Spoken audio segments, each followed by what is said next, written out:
have something for you today which may remind you in years to come of all the things that have happened here this morning at this service. All little bits and pieces that symbolise the different elements of our service today. And they're all a bit too small for you at the moment, so your mum and dad might have to keep them safe for you for a little while.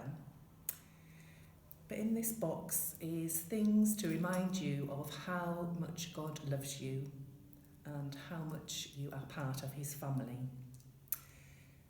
So first we have a candle to show you that in your baptism today, your parents and godparents on your behalf have promised to try and follow Jesus, to try and walk in the light that he radiates, and that light will shine through you as you grow up, and you will make the world a brighter place.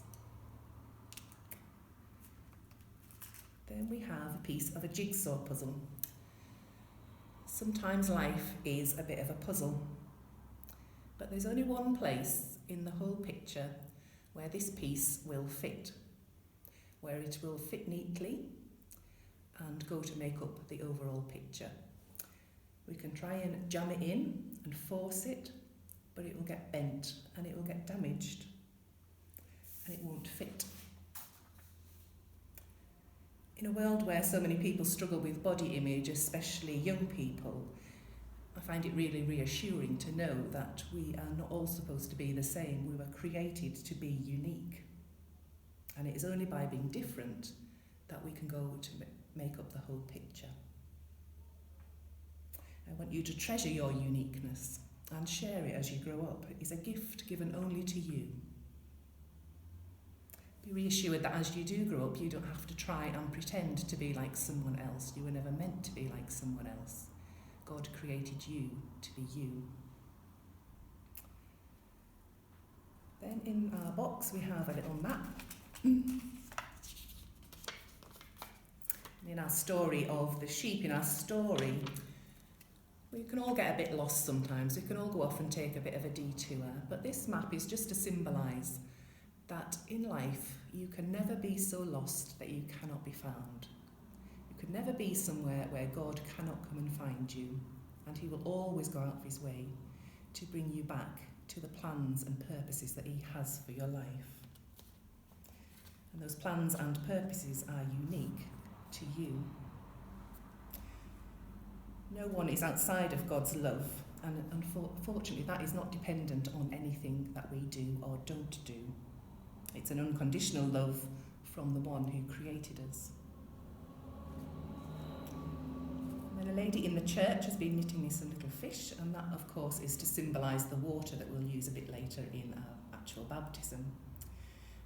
But it's also the first symbol of Christianity. In the days when it was dangerous to be a Christian, you could get fed to the lions.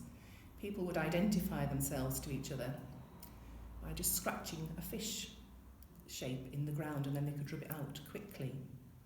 And you may have seen fish on the backs of people's cars driving around, and that just means that they're a Christian.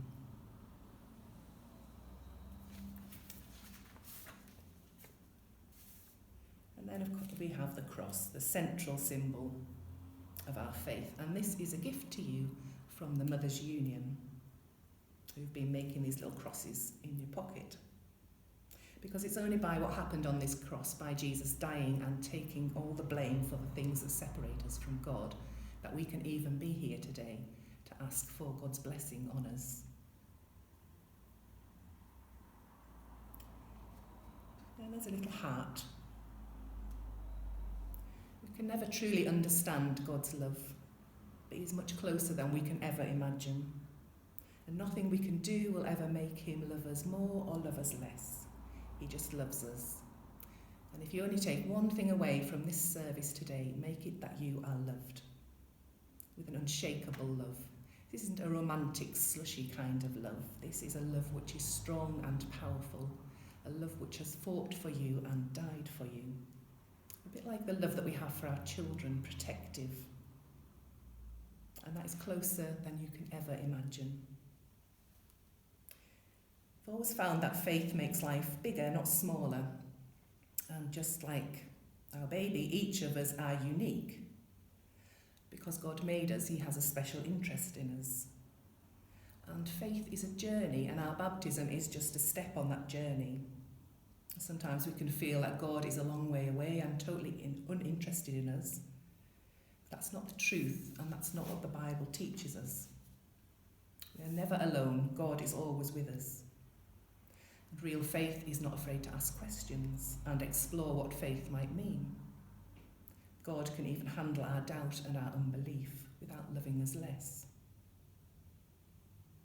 So what is true for our baby at the start of their life's journey is also true for each one of us here today.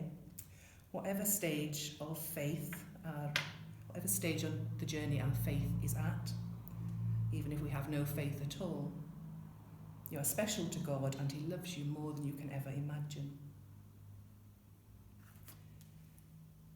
And then finally, as well as godparents and parents, we in church have made promises today, and that promise is that we will pray for you, which we will do. And this prayer is called the priest's prayer, and Jesus would have known this prayer, and He may have prayed it himself. So I'll just finish with this prayer. The Lord bless you and keep you. The Lord make His face shine upon you and be gracious to you. The Lord turn His face towards you and give you peace.